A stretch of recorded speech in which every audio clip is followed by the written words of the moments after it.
Querido Deus, muito obrigada por um dia que o Senhor nos concedeu. Muito obrigada por esse lindo dia, com esse sol bonito. Eu peço que o Senhor venha atender da melhor maneira os pedidos que estão no coração de todos.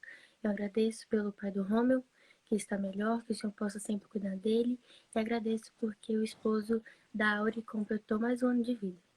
Eu peço pela vida da Ada, que ela está tendo algumas dificuldades, mas o Senhor tem se mostrado fiel e ajudado ela em todas. Eu peço para que o Senhor possa abençoar durante essa live. Isso que eu te peço e agradeço. Em nome de Jesus, amém. Amém. É com você, pastor, agora. Ok, muito obrigado. Bom dia a todos vocês.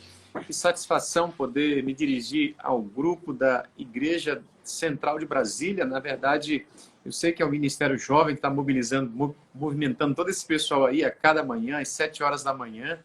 E levantar na presença do Senhor não é uma coisa melhor. A gente sente a presença dele, ouve a voz dele, o nosso coração está um pouco mais sensível e desta forma o Senhor consegue fazer aquela obra que nós precisamos de nos aproximar, de nos parecer mais com a pessoa de Jesus, que aliás é o principal ideal de cada um de nós. Pois bem, o Rômel fez um desafio para mim para ir para o livro dos ungidos, né? Eu estou com ele aqui nas minhas mãos. Rômel, eu sei que você está assistindo, que eu já vi você aqui entrar. E nós estamos no capítulo 19, não é? Capítulo 19. Eu dei uma espiadinha aqui no canal de vocês, quem já passou por aqui, e realmente uma alegria poder ver que vários convidados têm compartilhado um pouquinho da bênção do Senhor com todos vocês que estão participando desse movimento de espiritualidade a cada manhã.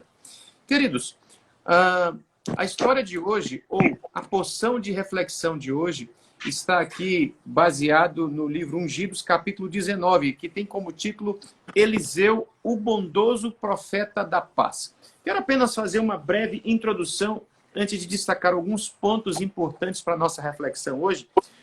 Eliseu, na realidade, é aquele jovem que aparece na história,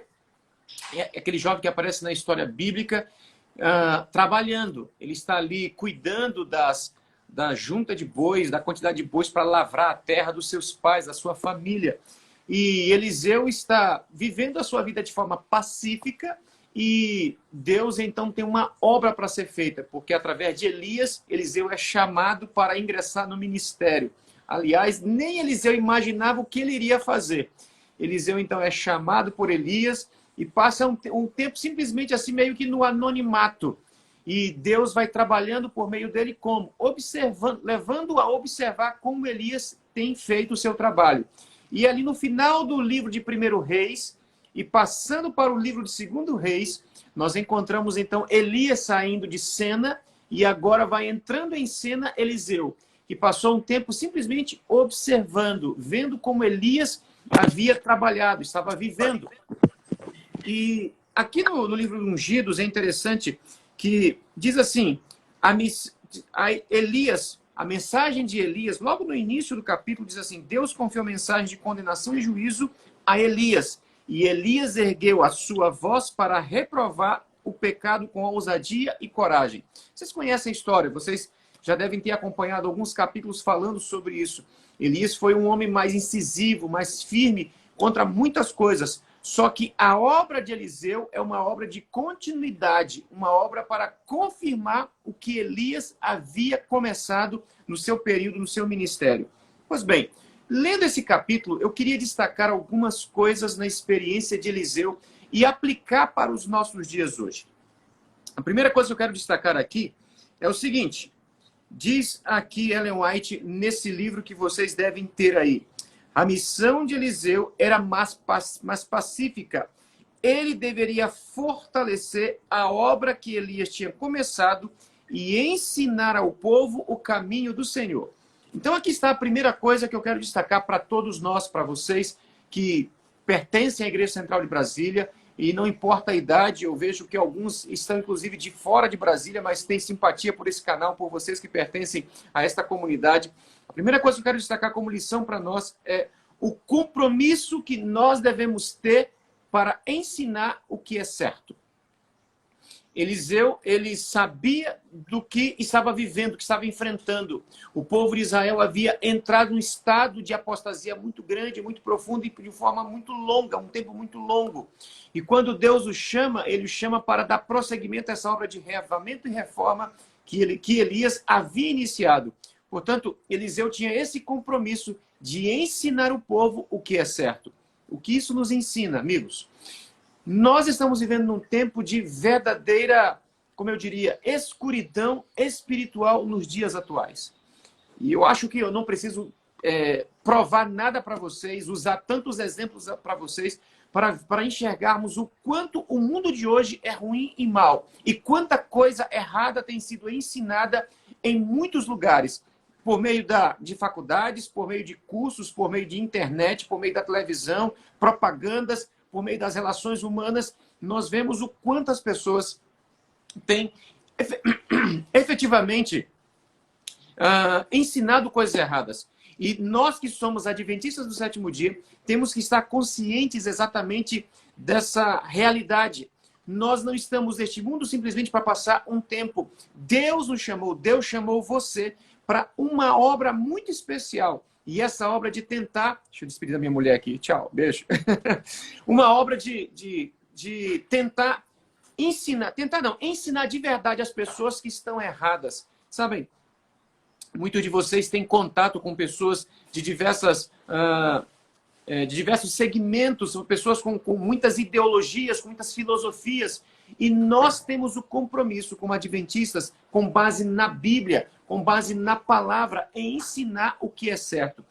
Eu destaquei aqui um texto de Ellen White, que é conhecido de vocês, que está no livro Educação, página 57, que diz assim: a maior necessidade do mundo é a de homens. Homens que não se comprem e nem se vendam. Homens que no íntimo da alma sejam verdadeiros e honestos. Homens que não temam chamar o pecado pelo seu nome exato. Homens cuja consciência seja tão fiel ao dever como a bússola é ao polo. Homens que permaneçam firmes pelo que é reto, ainda que caiam os céus. Sabem, esse tipo de compromisso em fazer o que é certo, esse tipo de atitude é algo que Deus nos chama a ter nesses dias. Ele chamou Elias para aquela obra, chamou Eliseu para fazer aquilo, e ele chama você que é jovem, você que é adolescente, você que é pai, você que é mãe. Nós precisamos ter essa experiência de nos posicionar por aquilo que é certo. E não importa aquilo que vai acontecer conosco. E a Bíblia está cheia de exemplos daqueles que fizeram o que é certo, mesmo sabendo que poderiam pagar com a própria vida. E eu estou aqui me referindo, por exemplo, à experiência de Daniel e seus três amigos. Eles, não exatamente os quatro, mas Daniel e seus amigos, logo no capítulo 1, no capítulo 2 de Daniel, e lá na frente os três amigos de Daniel diante da imagem de Nabucodonosor. Todos eles estavam diante de possibilidades até da morte, mas se posicionaram em relação ao que é certo. Queridos jovens, queridos amigos, nós necessitamos de ter essa atitude, uma atitude de se posicionar em relação àquilo que é certo. E não podemos ter medo. E para nos posicionar em relação àquilo que é certo, nós necessitamos ter experiência com esse livro aqui.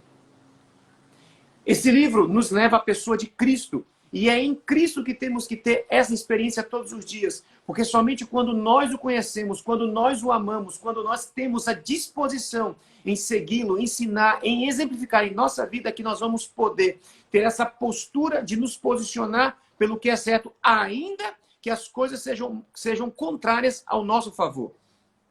Eu me lembro que, além de teologia, eu também me graduei em comunicação social. A minha primeira faculdade eu fiz em Manaus, antes de fazer teologia na Bahia. E a minha faculdade, naturalmente, era à noite. Eu trabalhava durante o dia e à noite ia para a faculdade. Eu nunca fui à aula sexta-feira à noite. E algumas vezes tive dificuldades com professores por conta exatamente de disciplinas. Vocês entendem muito bem o que é isso. Pessoas que marcavam provas, etc. Atividades na sexta-feira à noite. Mas eu nunca fui sexta-feira à noite. E uma ocasião, eu tinha uma matéria que tinha duas aulas. Uma segunda na terça-feira e a outra na sexta-feira. E como eu não podia ir à aula na sexta-feira à noite, eu comprei então um aparelhinho, um radinho, naquele tempo, ali nos anos 2000, comprei um radinho e então eu falei com um amigo, com um colega, eu disse assim, Zé Carlos, se eu te der esse radinho, você consegue gravar essas aulas para mim na sexta-feira à noite? Ele disse assim para mim, Wallace, eu gravo, mas o professor vai aceitar? Eu disse, deixa comigo, irmão, fica tranquilo. Então, um dia eu fui conversar com o professor, logo no princípio do semestre. Eu expliquei para ele a minha maneira de pensar sobre o sábado, falei para ele que eu era guardador do sábado.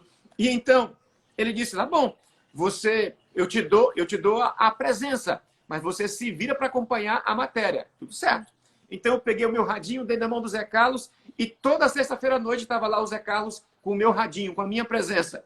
E eu me lembro quando eu estava escutando as aulas no domingo ou na segunda, que eu pegava de volta o radinho, o professor começando a fazer a chamada, ele começava lá do A, do B, do C, quando chegava no nome M, Mark Wallace está presente? Aí o Zé Carlos dizia, ele está presente, ele está presente.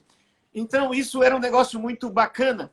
Então, semanalmente as minhas aulas eram gravadas. Às vezes eu copiava, às vezes minha esposa copiava, de maneira que no final do curso, queridos, eu nunca fui à aula sexta-feira à noite. Mas a minha postura, a minha maneira de agir, me renderam duas coisas que eu nunca esqueço. A primeira delas, no final do curso, a faculdade tinha o hábito de premiar ou condecorar os alunos com melhor coeficiente de nota. E no final do curso, o aluno que não ia na sexta-feira à noite, o aluno que não assistia às aulas na sexta-feira à noite, que era eu recebi de prêmio da faculdade como o melhor aluno da turma e ganhei uma bolsa de pós-graduação por ter sido o melhor aluno, por ter se desempenhado melhor durante todos os anos de curso. E segunda coisa que me aconteceu muito bacana, que eu me lembro por essa posição por aquilo que é certo. Há poucos meses eu estava aqui em casa fazendo o pôr do sol. E havia acabado de fazer o pôr do sol em casa. E eu recebi uma mensagem no meu perfil do Facebook e uma menina chamada Patrícia mandou uma mensagem dizendo mais ou menos assim, Wallace, você lembra de mim? E assim, muito pouco, mas pela fisionomia eu lembrei dela. Ela dizia assim, eu tenho isso guardado aqui no meu perfil, ela dizia assim, eu sou a Patrícia, eu estava na tua turma, na nossa turma de faculdade lá em Manaus, e eu estava assim meio afastada da igreja naquele tempo, eu era adventista, mas eu vi a tua fidelidade, o teu jeito de ser, e o teu testemunho em fazer o que é certo me ajudou e ficou na minha cabeça, e anos depois eu tomei a decisão e hoje eu estou rebatizada na igreja. Queridos, nós devemos nos posicionar em relação àquilo que é certo, não devemos temer. Mesmo que você, de repente, possa perder um ano de curso, possa, de repente, baixar o seu salário, possa, de repente, até perder o emprego, eu não sei. Mas nós devemos fazer como Eliseu, ele se posicionava em relação à verdade. E, por falar nisso, se você observar logo em 2 Reis, capítulo 2, quando ele substitui Elias na sua obra, no seu trabalho, Eliseu ele se defronta com uma situação muito, muito estranha, porque alguns rapazes começam a zombar dele, porque sabiam que Elias foi para o céu por meio de uma carruagem de fogo, e agora eles passam por Eliseu tentando zombar de Eliseu, olha, sobe também, sobe, calvo. E Eliseu, ao que parece, era meio careca, e ele dizia, sobe, sobe, sobe. Mas a Bíblia diz que Eliseu foi firme. Ele disse que ele amaldiçoou, ele amaldiçoou em nome do Senhor, se posicionou. Vocês não devem fazer isso, não devem falar isso. E a Bíblia diz que ursas saíram da floresta e despedaçaram aqueles meninos. E o efeito disso foi que as pessoas começaram a respeitar mais Eliseu por a sua postura em se posicionar em relação à verdade. Por isso, amigos, vocês que estão participando dessa meditação nesta manhã, lembrem-se, posicionem-se em relação à verdade. Nunca temam em se posicionar em relação à verdade. Ainda que esse posicionamento vá te trazer algum tipo de prejuízo, mas não importa. Se o Senhor está com você, se você está com o Senhor, se posicionar em relação à verdade trará dividendos, trará benefícios, talvez não nesta vida, mas sobretudo na eternidade. Amém? Portanto, se posicionem em relação à verdade. A segunda coisa que eu quero destacar desse capítulo que nos apresenta na experiência de Eliseu é a experiência que vocês veem aqui em 2 Reis capítulo 4, quando Eliseu se aproxima de uma família. Eles não têm nome, mas especificamente a mulher, a esposa deste casal, eu não diz nome, simplesmente identifica como sunamita. Ela constrói junto com o marido um quartinho, um lugar especial, porque ele sempre passava para visitar os discípulos em outras cidades, e eles se sensibilizaram pelo jeito que era Eliseu. E observando um pouco essa leitura, vocês sabem da história, Eliseu acaba dando uma promessa para eles, porque uma criança nasce, eles têm um filho, esse filho daqui a pouco ele cresce, ele morre, mas Eliseu acaba ressuscitando a criança. Mas o ponto que eu quero destacar, sabe qual é? O ponto que eu quero destacar é que Eliseu, apesar de ser um homem que se posicionava em relação à verdade, era um homem de uma experiência relacional incrível. Ou seja, ele tinha bons relacionamentos, as pessoas gostavam de estar presente na presença de Eliseu. Queridos, o que eu quero destacar para a gente é defender a verdade, ensinar a verdade, não significa dizer que você tem que ser antipático. Eliseu tinha esse jeito de lidar com as pessoas, ele sabia tratar as pessoas, ele sabia conviver com as pessoas. E eu vou dizer para vocês, amigos, que nós precisamos aprender com isso também. Nós somos homens e mulheres que estamos aqui lutando na vida, que estamos aqui trabalhando, batalhando, fazendo tantas coisas. E às vezes as pessoas olham para nós, pessoas de fora, e as pessoas veem, puxa vida, vocês são guardadores do sábado, vocês não comem isso, se vestem aquilo, etc, etc. E, queridos, nós necessitamos sermos defensores daquilo que é certo, mas defender o que é certo não deve nos afastar das pessoas. Nós não podemos ser antipáticos, chatos. Ah, lá vai o cara chato, lá vai a menina chata. Acho que vocês já passaram por isso. Às vezes, só porque você é diferente, você não pode ter uma boa relação com as pessoas. Não, não é assim. Eliseu tinha essa experiência de cuidar bem dos relacionamentos. E isso ilustra a pessoa de Jesus.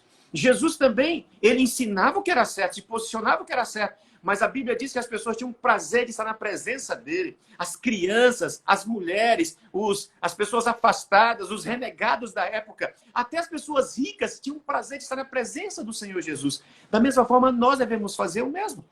Nós não podemos nos sentir os diferentões e esses diferentões não podem se misturar com as pessoas. Devemos cultivar bons hábitos, ou melhor, os bons relacionamentos. E esses relacionamentos, eles abrem as portas para que nós possamos apresentar a verdade pelo nosso testemunho de vida.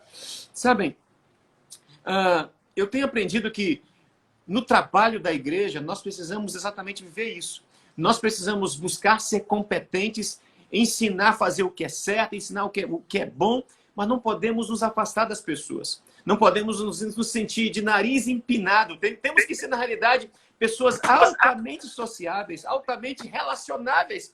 E isso, queridos, eu sei que alguns são mais dados por relacionamento e outros nem tanto, mas nós necessitamos pedir a bênção de Deus para sermos como Eliseu. Eliseu era esse homem que ensinava a verdade, mas ele estava transitando no meio das pessoas. Conversava com um, conversava com outro, ouvia, comia, ia para a casa das pessoas. O que nós fazemos hoje? Como é que são as suas relações? Como é que são as nossas relações? Nosso contexto aqui de Brasília, por exemplo, a gente trabalha demais, passa muito tempo no trânsito, sai de manhã cedo para o trabalho, lá para o seu concurso público, lá para a sua faculdade, a gente se enfia nos trabalhos. E o que a gente faz? Como é que são as nossas relações? As nossas relações precisam ser mais próximas possíveis, porque é por meio desse tipo de relacionamento, de contato com as pessoas, da simpatia, de ouvir, de cuidar das pessoas, que as portas se abrem para que a gente possa apresentar a verdade. Por isso, a segunda coisa que eu quero destacar desse capítulo, capítulo 19 do Livro dos Ungidos, é que devemos cultivar bons relacionamentos, porque eles abrem as portas para que a verdade chegue até o coração das pessoas. E em terceiro lugar, minha terceira e última lição que eu quero destacar aqui, também é apresentado em 2 Reis 4 e nesse capítulo, duas coisas que acontecem aqui no final do capítulo. A primeira delas é que, numa ocasião, Eliseu está ali conversando com seus discípulos e diz, olha, prepare uma comida aí para nós, vamos comer aqui um pouquinho. E, de repente, alguém vai pegar uma comida, algumas coisas lá para preparar a comida e, de repente, eu não sei que tipo de comida que era, mas fala aqui sobre colossíntidas, enfim. e de repente acabam misturando o que não deviam e a comida que era para ser boa acaba sendo ruim. E aí eles experimentam e eles percebem que o sabor é ruim da comida. E eles estão preocupados porque agora, com o que eles vão comer? Então Eliseu acaba realizando um milagre. O milagre da mudança do sabor, o milagre de tornar essa comida uma comida apetitosa, aprazível, que seja digna de ser comida. E logo no final do capítulo menciona que Eliseu acaba multiplicando a quantidade de pães para 100 homens. 20 pães para 100 homens comerem. Sabem, o que eu fiquei pensando sobre isso? Amigos, além de sermos uma geração de homens e mulheres, de jovens, que saibam se posicionar e que devem se posicionar pelo que é certo, uma geração que deve cultivar bons relacionamentos, também devemos ser uma geração de homens e mulheres que servem a Deus, que acreditam no impossível. Nós não podemos tirar esse elemento da nossa experiência cristã. Nós não podemos excluir essa possibilidade. Nós, como cristãos, servimos a um Deus miraculoso, um Deus poderoso, um Deus que pode fazer tudo e qualquer coisa. Eliseu ilustra aqui como Deus pode usar qualquer pessoa para fazer milagres. Enquanto na primeira experiência da comida envenenada, as pessoas não sabiam o que fazer, Eliseu vai lá e realiza o milagre. Na segunda situação, o servo de Eliseu diz: o que a gente vai fazer? Como é que eu vou alimentar 100 pessoas com 20 pães? Isso nos remete à experiência de Jesus e os discípulos lá no Novo Testamento. Como os discípulos iriam alimentar uma multidão de 5.000 homens, mais mulheres e crianças com 5 pães e 2 peixes? A Bíblia diz: não se preocupe, confia em mim, Deus diz, acredita em mim. Queridos, muitas vezes em nossa experiência cristã, nós vamos nos deparar diante de circunstâncias impossíveis, improváveis. Como é que nós vamos resolver esse problema? E já fui pastor de igreja, já vivi experiência na vida de olhar situações. O que nós vamos fazer? Pagar uma conta, fazer uma construção, resolver aquele problema de família, aquele drama que aquela família está envolvida. Queridos, nós como cristãos devemos alimentar no nosso coração que esse Deus, que fez o milagre da mudança daquela comida envenenada, a mudança da transformação, do milagre da multiplicação, esse mesmo Deus pode fazer muito mais nos dias que estamos vivendo. Até porque a vida do ser humano vai criando suas complexidades cada dia que passa. E nós devemos alimentar cada vez mais essa certeza de que Deus pode fazer mais milagres do que nós podemos imaginar. Portanto, eu pergunto para você nessa manhã, que tipo de milagre você está precisando na tua vida? Que tipo de situação improvável, impossível que você está enfrentando? Você não sabe como resolver? Já orou, já buscou, já pensou, já chorou, já passou noites em claro e não sabe o que vai fazer? O que você precisa lembrar é que o Deus que Eliseu serviu, o Deus que Elias serviu, o Deus que os fiéis de Deus no passado serviram, é o mesmo Deus que está à tua disposição, à espera para realizar o milagre que você precisa. Evidentemente, nós sabemos que nem sempre esse milagre, como nós esperamos, acontece. Mas Deus sabe o momento certo e de que maneira pode operar o milagre que nós precisamos. Portanto, queridos, nós não devemos questionar ou perguntar, ou simplesmente assim, Senhor, eu não acredito mais. Não. Nós temos simplesmente confiar que o Deus do céu, Ele pode fazer o milagre que Ele bem quiser, do jeito que quiser e quando Ele quiser. Portanto, o nosso papel é simplesmente confiar, acreditar de que se Ele quiser, Ele pode operar esse milagre. Queridos, a história de Eliseu, vocês vão continuar estudando nos próximos dias, nas próximas manhãs. E vocês não podem esquecer, nós não podemos esquecer. Devemos olhar para a experiência de Eliseu como aquele homem que se posicionou em relação à verdade. Devemos nos posicionar em relação à verdade, custe o que custar. Aquele homem, Eliseu, foi aquele servo do Senhor que, apesar de se posicionar em relação à verdade, ele não era antipático, não era chato, era alguém de bons relacionamentos, e esse relacionamento abriu portas, abria portas, e da mesma forma continua abrindo portas no tempo atual. Ele abre as portas para que nós possamos cada vez mais alcançar as pessoas. E finalmente, devemos confiar que o Deus de Eliseu é o nosso Deus. Se ele fez milagres no passado, ressuscitando meninos, meninas, homens, mulheres, tirando a morte da panela, realizando o milagre da multiplicação. Esse mesmo Deus é o nosso Deus hoje. O Deus do passado é o Deus do presente e vai continuar sendo o Deus do futuro, porque o nosso Deus, Ele nos ama. Ele ama você. E Ele vai continuar cuidando de você na medida que você continuar sendo firme, fiel e confiando e dependendo dEle. Que Deus, portanto, abençoe cada um de nós, cada um de vocês que estão aqui acompanhando esse momento especial desta hora 7, a hora 7ª, esse momento especial de manhã. Que o Senhor abençoe a sua vida, que o seu dia seja cheio dessa inspiração, dessa vontade de ser fiel a Deus, de ser um bom homem, uma boa mulher de relacionamento e que confie no Senhor a ponto de, inclusive, de esperar que Ele faça milagres diante de coisas impossíveis em tua vida. Nicole, antes de eu terminar aqui, eu quero perguntar, será que existe alguém aqui que está precisando viver essa experiência? Pastor, eu quero ser um homem ou uma mulher que se posiciona em relação à verdade. Coloca aqui, eu quero. Escreve aqui no chat, eu quero. Existe alguém que precisa melhorar os seus relacionamentos, quer deixar de ser um pouco antipático, quero ser um pouco mais assim, entregue aos relacionamentos para que Deus me use. Coloca aqui, eu quero, eu quero. Ou alguém que está esperando um milagre na sua vida, escreve aqui, eu quero esse milagre, eu acredito nesse milagre. O Deus de Eliseu é o teu Deus, é o meu Deus, é o nosso Deus. Eu quero. Você quer, Nicole? Você quer? Então tá certo. Que Deus abençoe vocês. Eu não sei se eu posso fazer uma oração. Posso? Pode. Então vamos fazer uma oração, queridos? Feche seus olhos aí onde vocês estão. Oremos. Pai querido, obrigado, Senhor, por essa manhã que já começou. O sol está brilhando, a brisa está soprando e muitos de nós estamos em nossa casa, alguns estão a caminho do trabalho. E nós estamos felizes porque a tua palavra, Senhor, como Romanos capítulo 15, verso 4 diz, tudo que foi escrito na tua palavra outrora foi escrito para o nosso ensino, mas sobretudo foi escrito para que nós tenhamos esperança. Nós não estamos sozinhos nesse planeta. Nós estamos aqui com o Senhor. O Senhor está conduzindo a nossa vida. Algumas vezes tomamos decisões que acabam causando frustração, tristeza sobre nós. Mas nós queremos reafirmar, Senhor, a nossa fidelidade ao Pai do céu, ao Senhor do céu, que é o Senhor.